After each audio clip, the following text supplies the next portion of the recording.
우리 성경을 읽는 게 어떻습니까? 어려우세요? 쉬우세요? 네. 대답이 없다는 건 어렵다는 걸로 알겠습니다. 쉽지는 않죠. 그렇죠? 예, 참 어렵습니다. 이 성경이. 이게 뭐 단순히 성경이 글자가 작고 분량이 많아서만 어려운 게 아니라 사실 이 내용들 이해하기가 그렇게 쉽지는 않죠. 우리가 아무 사전 지식이 없이 그냥 읽는다면 정말 무슨 말인지 맨 처음부터 창세기 시작부터 태초에 하나님이 계시니라 하고 빛이 있으라며 빛이 있고 이 이야기들 뭐 그냥 우리가 이성적으로 판단을 내려서 이해하기에는 굉장히 어려움이 있는 것이 성경 말씀이죠. 자, 그래서 우리가 이 성경 말씀을 그런데 뭐 무슨 옛날 무슨 단군 할아버지 얘기처럼 이게 그냥 과연 그냥 실화 같은 얘기냐, 이야기에 불과하냐? 그렇지 않다는 것이죠. 우리가 이 성경을 우리가 읽을 때에 이 성경을 꿰뚫는 이 굉장히 긴 분량인데 이 성경을 꿰뚫는 주제가 있고 그리고 그걸 통해 우리에게 주고자 하시는 하나님의 말씀이 있습니다. 메시지가 있죠.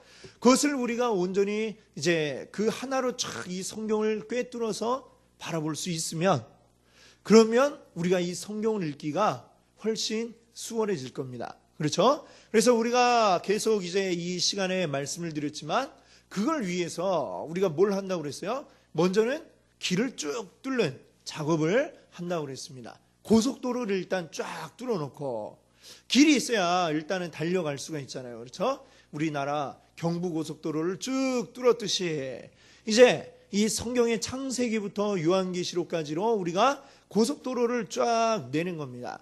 내고 그 다음에는 어떻게 됩니까? 고속도로 뚫어놨는데 거기 뛰어가면 됩니까? 안 됩니까? 고속도로에 사람이 막 뛰어달려요. 그러면 어떻게 되죠? 금방 경찰차 달려와서 붙잡아 갑니다. 그렇죠? 그러면 자전거 타고 고속도로 달릴 수 있습니까?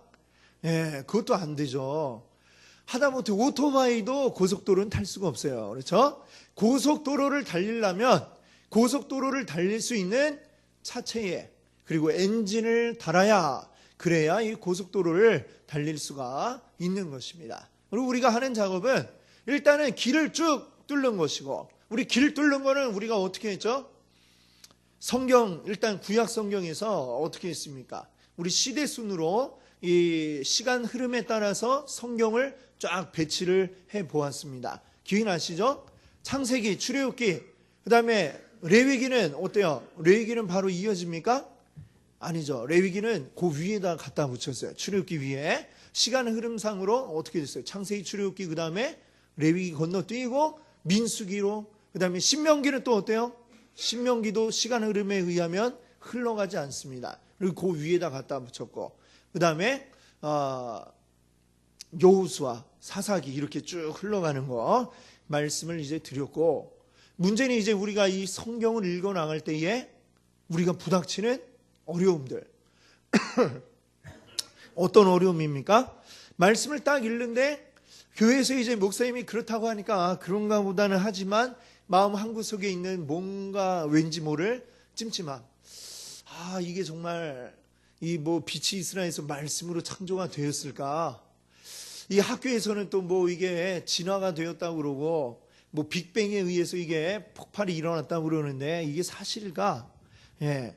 그러는데 얼마 전에 또 이 신문 기사 보니까 과학 관련 기사 보니까요.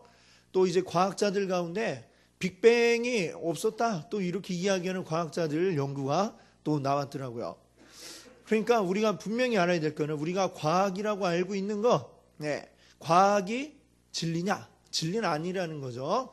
과학은 하나의 가설을 일단 만들고 그 가설에 의해서 이제 여러 가지 수집을 하는 겁니다. 증거 자료들을 수집해갖고 이게 딱 들어맞으면 들어맞는 것 같다, 옳죠. 그러면 이게 사실이요 하고 이제 발표를 하는 거예요.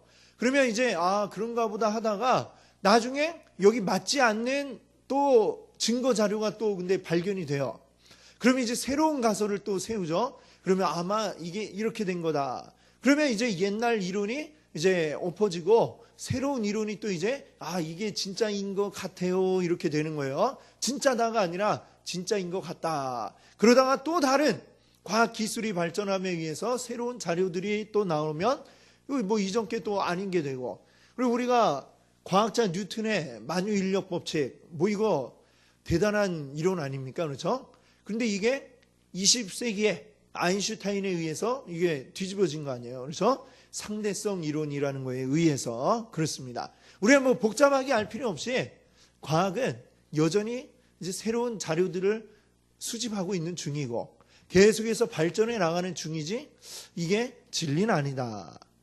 이 진화론이라고 하는 것도 우리가 그걸 밝혀낼 수 있는, 과학적으로 입증할 수 있는 자료가 있느냐, 증거가 있느냐? 없죠. 어떻게? 수십억 년 전부터 이게 이루어졌다고 하는데 수십억 년 전에 그걸 어떻게 증명해냅니까? 지금 또 진화하고 있는 생물이 있는가? 그걸 어떻게 증명합니까? 수십억 년을 지켜봐야 되는데 불가능하죠. 그러니까 이거는 증명할 수 없는, 과학도 사실은 거슬러 올라가 보면 그 맨 끝에는 뭐가 있느냐면은 믿음이 있습니다. 믿음. 예. 과학의 어떤 제일 그 근본되는 어떤 딱 원리, 이게 사실이라는 믿음으로부터 그 다음께 이제 파생되어 나오는 거거든요. 결국 우리 기독교도 믿음이고 과학도 믿음이다라고 하는 것을 여러분께 말씀을 드렸습니다. 그리고 이제 뭘 믿느냐의 차이지, 우리가 하나님 창조하신 걸 믿습니다라고 해서 마치 무슨 뭐 야만인들, 미개인들 같이 이렇게 생각하고 얘기한다면 아주 큰 착각이죠. 그 사람들에게 우리는 과학도 따지고 올라가 보면 이거 다 믿음으로부터 시작하는 거야 라고 이렇게 우리는 그 사람들보다 더 많이 알고 있는 겁니다. 그렇죠? 우리가 훨씬 지적인 사람들이라는 거. 우리 여기 앉아 계신 모든 분들 다 지적인 분들이십니다. 아멘. 자, 그걸 우리가 알고 이 말씀을 읽어 나갈 수 있기를 바랍니다. 자, 그러면 이제 창세기 앞부분을 보시게 되면 우리는 이 성경 구약의 이야기가 이스라엘 그 민족의 이야기라고 우리 생각을 하잖아요. 그렇죠? 그런데 사실 이 창세기를 보면 이스라엘 이전에 있던 모든 이 지구 역사에 인류의 역사를 다루고 있다라는 것을 우리가 볼 수가 있습니다. 이스라엘의 그 역사는 사실 아브라함에서부터 시작을 하죠. 아브라함이 창세기 몇 장에 나오냐면 창세기 12장에 나오고 있습니다. 그러면 그 앞에 창세기 1장부터 11장까지는 무슨 얘기가 되느냐? 이거는 일반 세계사의 영역에 해당하는 그런 이야기를 하고 있는 것이죠. 일반 세계사. 우리가 세계사에서 다루고 있는, 세계사에서는 또 뭐 그러잖아요. 무슨 호모 사피엔스, 뭐 네안데르탈인, 뭐 이런 것들이 있었다, 뭐 이렇게 얘기합니다만 우리는 여기에서 일반 세계사를 다루고 있다는 것을 우리가 보아야 하겠습니다. 그리고 지난번에 이제 말씀드렸는데 이 성경을 꿰뚫는 안경이 있다 말씀드렸잖아요. 이 안경의 첫 번째 관점은 뭐냐면 이제 무엇을 이야기하고 있냐면 누가 왕이냐는 것을 주제로 이야기를 하고 있는 것입니다. 여기 아주 멋진 왕관이 있습니다. 그렇죠? 아주 멋진 보석이 막 박혀 있는 이 왕관을 쓰는 사람이 왕인데 과연 누가 이 왕관을 써야만 하겠느냐라는 것을 성경이 이야기하고 있고, 그걸 우리가 중심으로 본다면 우리가 제대로 이해할 수가 있을 것입니다. 자, 우리 인류 역사를 쭉 보면은 제일 먼저 이제 시작이 된 어떤 그 문명, 옛날 보면 이제 뭐 세계사 시간에 4대강 유역의 뭐 문명이 있다고 하잖아요. 그렇죠? 중국의 그 황하강 유역 문명하고, 그 다음에 뭐가 있습니까? 나일강 유역, 그리고 인도에는 뭐 겐지스강 유역이 있고, 그 다음에 메소포타미아 이 지역에 티그리스 유프라테스강 유역에 이제 문명이 발생을 했다 하는데, 그 중에서도 제일 오래된 그 기록이 남아있는 문명이 어디냐면은 바로 이 메소포타미아 지역, 이 티그리스 유프라테스강 유역에 이제 있습니다. 제일 먼저 글자가 만들어져서 쓰여진 그 문명의 이름을 이제 지금 학자들이 발굴해내서 이름 붙이기를 수메르라고 하거든요. 근데 그 수메르가 어딨냐면 지금 이제 그 이쪽이에요. 그러니까 여기 이 지도에 보시면은 여기가 티그리스 강, 이게 티그리스 강이고 이게 유프라테스 강이잖아요. 대략 이 지역에서 이제 그 유적이 발견이 되었다라고 합니다. 그 제일 오래된 그 글자가 이제 바로 이 수메르라고 하는 곳에서 발견이 되었던 것이죠. 이것들이 지금 무엇을 이야기하느냐? 사실 사람이 제일 먼저 살기 시작한 데가 어디입니까? 에덴 동산이죠. 에덴 동산. 근데 그 에덴 동산이 제가 어느 지역에 있다고 그랬죠? 바로 이 티그리스 강, 유프라테스 강 요 사이 이쪽 하란 있는 바로 이 지역에 아마 에덴 동산이 있었을 거라 이렇게 짐작을 한다고 말씀드렸죠. 왜냐하면 성경에 나와 있는 에덴 동산에서 발원하는 강이 4개가 있는데 그 중에 2개가 바로 이거잖아요. 티그리스 강, 유프라테스 강. 그러니까 이쪽에 이 에덴 동산이 있었구나. 우리가 이렇게 보는 겁니다. 그리고 에덴 동산에서 쫓겨난 아담과 하와, 그들이 어디에서 살았겠습니까? 갑자기 여기 살다가 갑자기 저 남반구의 호주에 가서 살고 그랬겠어요? 아니죠. 이 근처에서 살았던 것이죠. 요 근처. 그래 제일 먼저 사람들이 살기 시작한 데가 바로 이 지역이 되겠다라고 이렇게 우리 고고학적으로도 거기에서 이제 증거들이 발견이 되고 있는 것입니다. 자, 근데 이제 아까 우리 지난번에 이제 창세기 3장에 나오는 선악과 사건을 우리가 한번 살펴봤어요. 그렇죠? 선악과 사건을 통해서 지금까지도 사탄이 우리를 공경하는 이 4가지 패턴에 대해서 이제 말씀을 드렸었습니다. 자, 그리고 나서 이 선악과 사건 때문에 사람이 죄를 짓게 되고 그리고 이제 쫓겨났죠. 에덴 동산에서 쫓겨났는데 그 다음에 창세기 4장을 보니까 누구 이야기를 하고 있어요? 가인과 아벨 이야기를 또 하고 있다라고 하는 것입니다. 자, 바로 이 가인과 아벨. 자, 근데 이 가인과 아벨의 사건을 우리가 생각하면서 또 여기서 또 뭔가 이 마음에 막히는 게 있는 거예요. 아담과 하와 이 2사람으로부터 이제 시작을 해서 아들이 2 있다고 그랬는데 근데 또 이 가인이 나중에 죄 짓고 나서 이제 하나님한테 뭐라고 그래요? 제가 여기서 이제 이대로 가면 사람들이 나를 죄인이라고 나를 죽일 것 같다 두렵다 뭐 이런 이야기를 하잖아요. 그 이야기는 무슨 얘기입니까? 가인과 아벨 말고 또 다른 사람이 있다는 거예요? 없다는 거예요? 네, 있다는 얘기잖아요. 그렇죠? 네. 가인 말고도 또 사람들이 또 있다. 그러면 이거 도대체 어떻게 된 건가? 예, 잘 이해가 되지 않죠. 이해가 되지 않습니다. 그리고 이런 게 또 막 부닥치고 이 도대체 이 성경은 뭘 이야기하고 있는가? 일단은 우리가 이 성경이 모든 사실 있는 그대로 하나하나 마치 우리가 호적 등본 딱 떼어갖고 이렇게 딱 하듯이 자세하게 누가 몇 월 며칠에 몇 시에 태어났고 이걸 다 일러주고 있지는 않습니다. 중요한 거는 아담과 하와가 뭐 900살 넘도록 살았죠.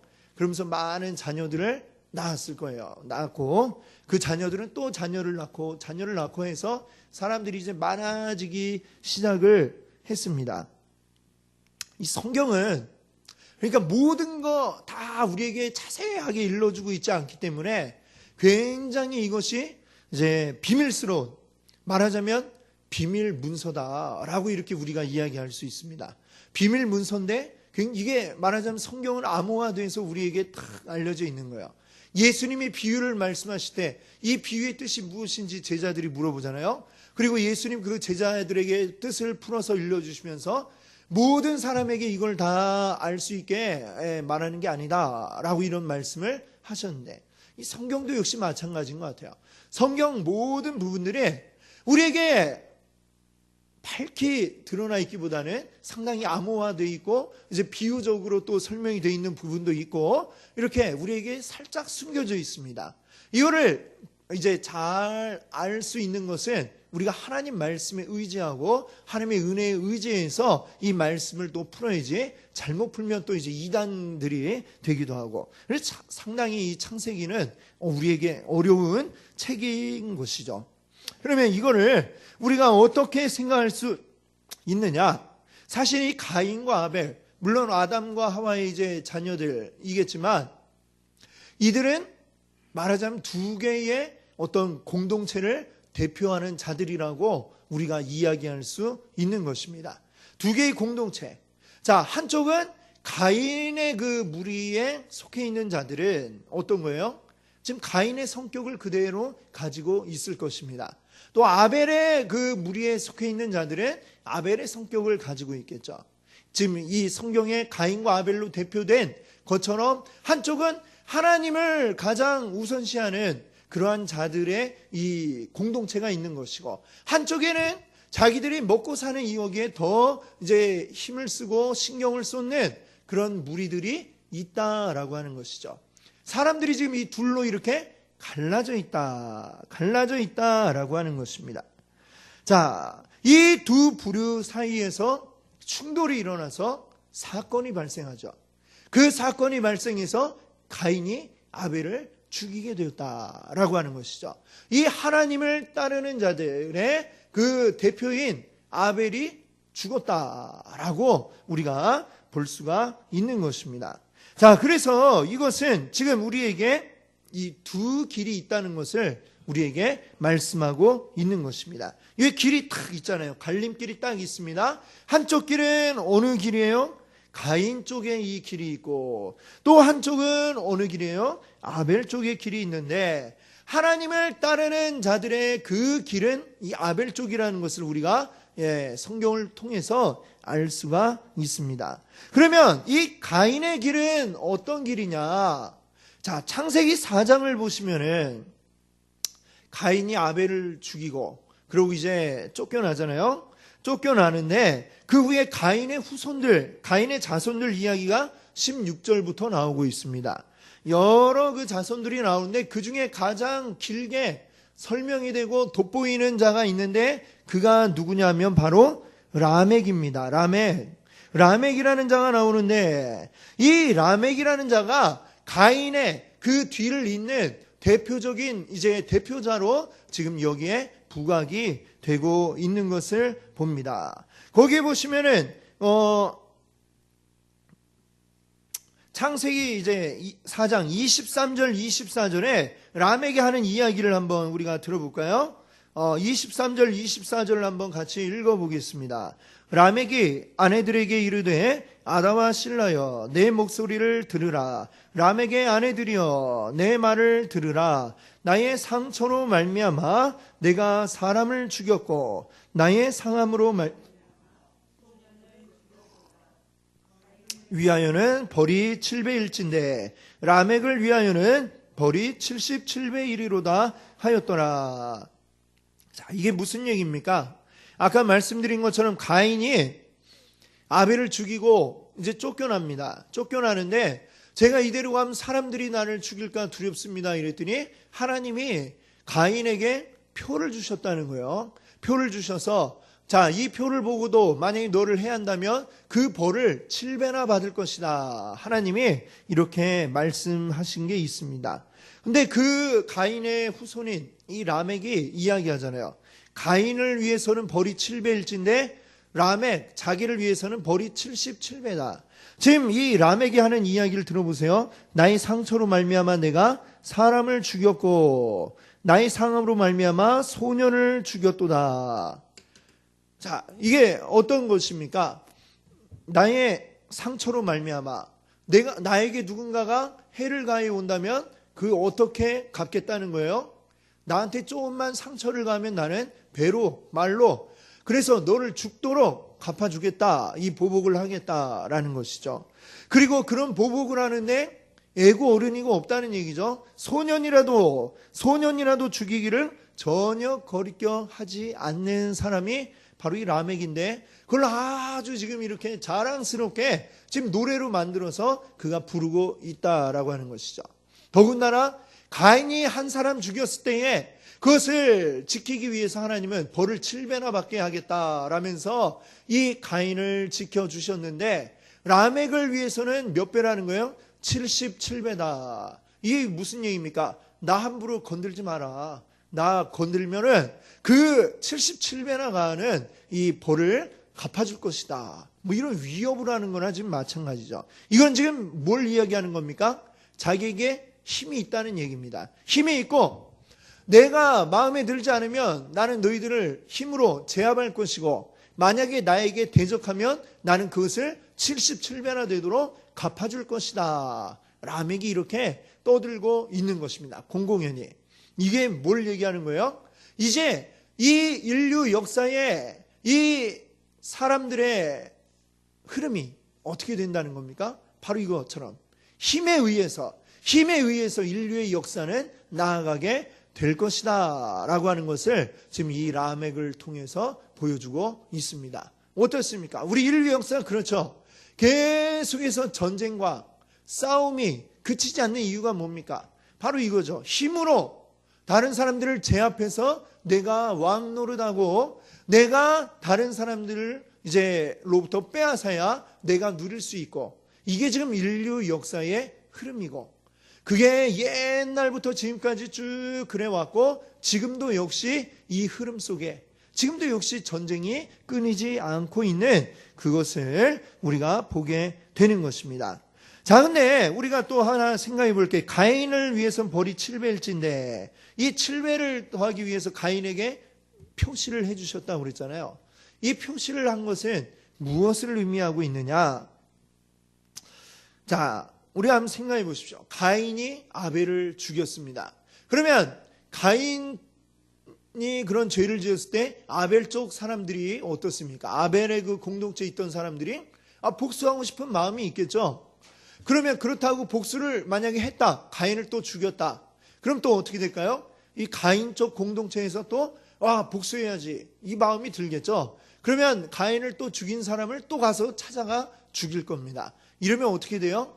끝도 없죠. 복수는 복수를 낳고 피는 피를 부르고 계속 그렇게 하다가 나중에 어떻게 될까요? 그러다가 뭐 더 죽일 사람 없으면 이제 다 완전히 인류는 망하게 되겠죠. 하나님이 그러니까 이거를 막으시는 겁니다. 자, 비록 가인이 사람을 죽이는 죄를 지었지만 그것을 통제를 하는 겁니다. 그 죄를 또 죄로 갚지 못하도록. 그리고 인류 역사 사람들이 이제 모여 살기 시작하면서 뭐가 이제 만들어지는 거예요? 사람들 사이에 규칙을 이제 세우고, 규칙이 이제 더 정교해져서 법이라는 게 나오게 되지 않습니까? 법. 이 법에 의해서 사람을 누가 죽였다 하더라도 함부로 그걸 가서 개인적으로 사사롭게 복수를 하는 게 아니라 이제 어떤 차원에서 하게 되는 거죠? 이 나라 차원에서, 나라의 어떤 그 정의 차원에서 그거를 심판해야지 개인들이 사사롭게 복수를 하지 못하는 이런 시스템이 갖춰지게 되는 겁니다.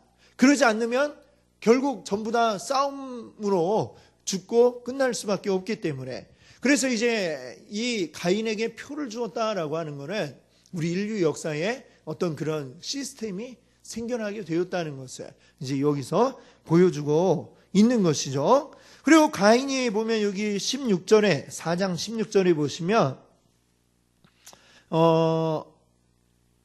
쫓겨납니다. 쫓겨나서 16절에 보시면은 에덴 동쪽에 놋 땅에 거주했다 이랬는데, 놋 땅에다가 이제 가인이 성을 쌓고 에녹이라고 이름했다. 그 얘기가 16절에 17절에 보니까 나오고 있습니다. 여기 이제 보시면은 에덴이 이쪽이었다 말씀을 드렸잖아요. 여기 동쪽, 그러니까 티그리스강 이제 동쪽이 될 겁니다. 그렇죠? 보시면은 이 티그리스강이 여기 있고 에덴이 여기 있으면 여기에 동쪽인 바로 이 티그리스강 동편 이 지역으로 가인이 가게 된 거죠. 그리고 성을 쌓는데, 성을 어떻게 쌓습니까?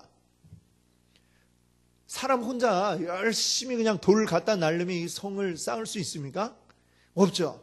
성을 쌓는다는 것은 굉장한, 사실은 이제 어떤 조직이 이루어져야만 가능한 것이고, 그리고 성을 쌓기 위해서는 또 어떤 토목 지식이나 기술 같은 게 이미 상당한 수준에 이르러야 이 성을 쌓을 수가 있는 것이죠.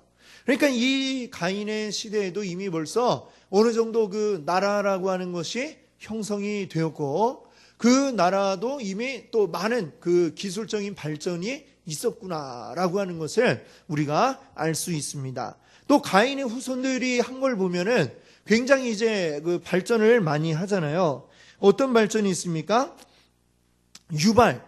21절에 보시면은 그 유발이라고 하는 자는 수금과 퉁소를 잡는 자였다. 이 음악을 했다는 얘기죠. 음악. 악기를 다루고 음악을 할 수 있는 그런 사람이었고, 그 위에 20절에 보면 그 형이 있습니다. 야발이 있는데 이 야발은 가축을 치는 목축업을 하는 사람이었다. 이렇게 나오고요. 22절에 보면 실라라고 하는 사람이, 실라는 두발가인을 낳았는데, 두발가인은 여러 금속을 이제 다루는, 구리와 쇠 이런 것들을 다루는 자가 바로 그 두발가인이었다라고 이야기합니다. 우리 역사에 보면 이제 뭐 청동기, 석기 시대를 지나서 이제 청동기, 이제 철기 시대 이렇게 넘어가잖아요. 지금 두발가인이 벌써 이제 그렇게 되는, 그러니까 아마 청동기를 열어가는 그러한 사람이 되는 것 같습니다. 이렇게 막 사람들이 이제 모여서 말하자면 인류의 역사가 지금 막 발전을 해 나가는, 법이라는 게 만들어지고, 나라가 만들어지고, 그 법이 제정이 되어지고, 거기서 막 성을 쌓기 시작을 하고, 그 안에서 이제 문명이 막 꽃피네, 뭐 이런 것들을 우리가 여기서 볼 수가 있는 것입니다. 그런데 지금 이것들은 다 뭐예요? 사람의 지금 그 힘으로 만들어내고 있는 문명이다. 이렇게 이야기를 할 수가 있는 것이죠. 지금 이 사람이 만들어가는 나라의 시스템은 뭐예요? 오직 힘에 의해서 다루어지는 이 힘의 원리가 이 인류 역사의 이제 원리가 되는 것입니다. 계속해서 힘이 있는 자가 나와서 왕이 되고, 그가 힘이 없어지면 또 다른 힘이 있는 자가 나타나서 왕이 되고, 이 땅의 왕 계속해서 힘 있는 자가 왕이다. 이런 역사가 이루어져 감을 우리가 여기서 볼 수가 있는 것입니다. 자, 그런데 성경은 참 재미가 있는 것이, 이런 역사를 쭉 이야기하다가 4장 마지막에 가서 지금 라멕이 뭐 이렇게 막 뭐 사람을 뭐 죽인데 뭐 77배고 이런 얘기를 하다가 마지막에 25절 26절에 뭐라고 이야기를 하고 있는 거예요? 갑자기 다른 얘기로 딱 넘어갑니다. 다른 얘기, 우리가 아까 처음 읽었던 말씀이죠. 아담이 다시 자기 아내와 동침함에 그 아들을 낳아 그 이름을 셋이라 하였다. 셋. 자, 셋이 누가 되는 겁니까? 지금 아벨의 공동체가 있었잖아요. 가인의 공동체와 아벨의 공동체가 있는데 거기서 아벨이 죽었어요. 자, 그 이끌던 지도자가 죽으면 어떻게 됩니까? 이게 와해될 위험이 있잖아요. 그런데 와해되지 않고 이 공동체가 살아남아 있다는 겁니다. 그리고 그 가운데에 누가 이제 또다시 지도자가 된 거예요? 셋이 그 지도자가 되었습니다. 그 하나님을 따르는 믿음의 공동체가 없어지지 아니하고, 이 세상은 힘의 원리에 의해서 흘러갈지라도 하나님의 뜻대로 이루어지는 공동체는 여전히 계속 남아 있는데, 거기에서 이제 아벨 뒤에 셋이, 그 다음에 셋 뒤에 또 누가 나타났어요? 에노스라고 하는 자가 나타났다는 것입니다. 그리고 에노스 때에 사람들이 뭐라고 했대요? 비로소 여호와의 이름을 불렀더라. 이렇게 말씀하고 있습니다. 자, 이것이 무엇입니까? 이게 말하자면 예배 공동체가 생겨났다라는 얘기죠. 여호와 하나님의 이름을 부르는 자들이 이때에 이제 생겨나게 되었던 것입니다. 하나님 앞에 예배하는 공동체, 그 오늘날은 뭐라고 부르죠? 우리가 그것을 교회라고 부르지 않습니까? 교회죠. 지금 이때 바로 하나님이 여러 가지 시련에 의해서 지도자들이 죽기도 하고 다 쓰러지고 없어질 것처럼 보였는데 다시금 그 가운데 살아나는 것입니다. 하나님의 공동체가 없어지지 않고 유지가 되는 것이죠. 그리고 그 명맥을 계속해서 이어가게 되는데, 그것이 바로 이제 아담, 그 다음에 셋, 에노스, 이렇게 우리 역대하에도 보면 그 족보를 시작할 때 1절이 아담, 셋, 에노스 시작하죠. 여기 5장에도 보니까 족보를 또 이야기하고 있어요. 자, 이 흐름을 우리가 한번 생각을 해볼 수 있기를 바랍니다. 처음에 창세기 3장에서는 1장, 2장에서는 어때요? 하나님 천지 창조하시고 아담 하와를 만드시고, 그러다 3장에서는 어떻게 됐어요? 선악과 사건 때문에 죄를 짓고 에덴 동산에서 쫓겨나는 일이 있었습니다. 그리고 4장에서는 그 죄가 가득해지니까 이제는 사람을 죽이는 이 죄로 이어지게 되는데, 4장에서 이제 가인과 아벨의 사건이 나타나죠. 그런데 가인은 이 세상 공동체, 힘의 원리에 의해서 지배되는 세상 나라의 그 모습을 보여준다면, 아벨이 이제 하나님을 따르는, 하나님만 높이는 이 하나님의 사람들의 공동체를 보여준다라고 했습니다. 그리고 이 아벨 이후에 셋이 나타나게 되는 것이고, 셋에 의해서 다시 에노스가 나타나고, 이렇게 해서 계속해서 그 다음에 어떻게 이어져요? 이 믿음의 공동체가 끊이지 않고 계속해서 유지해 나갔다라고 하는 것을 우리가 여기서 볼 수가 있는 것입니다. 그리고 창세기 5장에서는 이 족보가 아담, 셋, 에노스, 게남, 마할랄렐 하면서 쭉 나아가서 마지막에 누구까지 가게 될까요? 5장의 29절을 보십시오. 28절 보세요. 28절, 29절. 라멕은 182세의 아들을 낳고 이름을 노아라 하여 이르되. 지금 이 족보가 쭉 끝까지 가니까 누구에게까지 가는 겁니까? 노아에게까지 가기 위해서 지금 이 5장에 노아 얘기를 하려고 5장에다가 족보를 넣어놨다라고 하는 것이죠. 지금 하나님 창조하시고 그 다음에 아담에 의해서 셋, 에노스에 의해서 하나님 믿는 사람들의 그 걸음이 쭉 이어져 내려와서 마침내는 노아에게까지 갑니다. 그리고 노아 이후에 어떻게 됩니까? 노아 때에 홍수가 나죠. 홍수가 나서 결국 하나님이 이 세상에 죄악된 것을 보지 못하셔서 결국은 다 쓸어버리고 노아의 가족들을 통해서 새롭게 이 땅 가운데 인류를 시작하시는 그 이야기가 6장에서부터 이제 쭉 나오게 되는 것을 우리가 보게 됩니다. 자, 이 6장부터 이제 10장까지가 바로 그 노아 홍수의 이야기를 하고 있는 것이죠. 그리고 아까 말씀드린 것처럼 11장까지가 이제 인류 역사의 그 일반적인 이야기를 다루고 있다, 이렇게 말씀을 드렸습니다. 그렇죠? 창세기 3장에서 선악과, 4장에서 가인과 아벨, 또 5장에서는 이제 하나님 나라의 족보, 아담, 셋, 에노스, 게남, 마할랄렐 하면서 쭉 내려와서 노아까지 가서, 그 다음에 노아가 이제 딱 나오면서 6장에서부터 홍수 이야기를 10장까지 이제 쭉 합니다. 그러고 나서 이제 노아를 통해서 다시금 이제 씨가 퍼져나가서 이 땅에 사람들이 살아가는데, 또 역시 어떻습니까?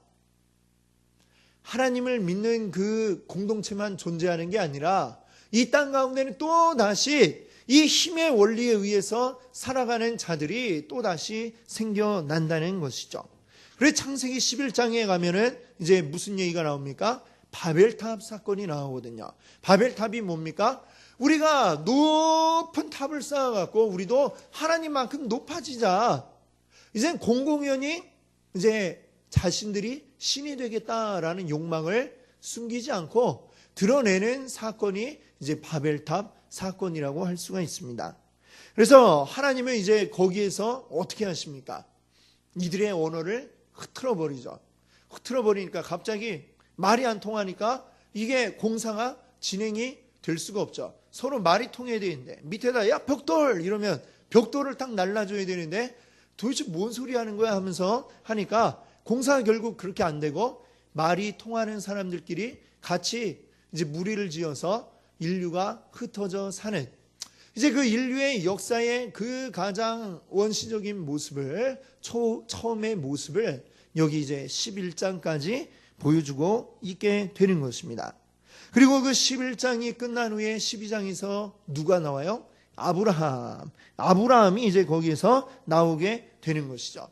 그래 12장에서부터는 이제 드디어 이제 하나님이 택하신 민족, 이스라엘의 이제 뿌리가 되는 아브라함 이야기가 12장에서부터 나오게 되는 것입니다. 이런 흐름으로 창세기가 지금까지 이제 쭉 오고 있었다는 것을 우리가 잘 또 기억할 수 있기를 바랍니다. 이 성경의 흐름 통해서 우리 또 무엇보다도 성경이 이거 뭐 무슨 신화인가? 신화 같은 얘기인가? 이렇게 우리가 읽고 그냥 하하 웃으면서 그냥 넘어가는 게 아니라 이 이야기들이 나온 다 이유가 있고 목적이 있고 여기에서 우리에게 알려주는 교훈이 있고 또 여기에서 우리가 알 수 있는 하나님에 대한 부분을 알 수가 있다는 것이죠. 그것들을 우리가 온전히 알아서 우리 하나님을 온전히 잘 이해할 수 있는 여러분들 되시기를 바랍니다.